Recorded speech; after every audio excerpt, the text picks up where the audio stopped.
Hi D, നിന്നെ ഇന്ന് കാണാൻ നല്ല ഭംഗിയുണ്ടല്ലോ. ആണോ? എന്നെ കാണാൻ നല്ല ഭംഗിയുണ്ടോ?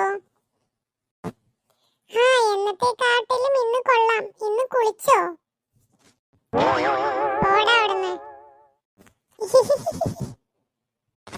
അയ്യോ എടി, ഇങ്ങനെയൊന്നും നിന്റെ ചിരി ആക്കല്ലേ, പേടിയാവുന്നു. എന്റെ ചിരി ഇങ്ങനെയൊക്കെയാ, നീ വേണമെങ്കിൽ നോക്കിയാ മതി.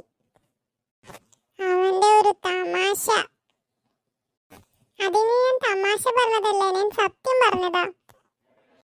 നീലൊരു 2 മിനിറ്റ് മുമ്പ് നല്ല ചന്തണ്ടല്ലോ എന്ന് പറഞ്ഞേ. അത് പറഞ്ഞത് ശരിയാ, ചന്തണ്ട്. പക്ഷെ നീ ചെറി ഈന്നൊക്കാക്കിയപ്പോ ചന്തല്ല.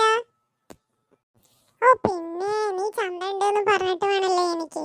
നീ പോടെ ചെക്കടന്ന്, നിന്റെ സർട്ടിഫിക്കറ്റ് എനിക്ക് ആവശ്യമില്ല. എടാ, എന്നെ കാണാൻ ചന്തണ്ടോ?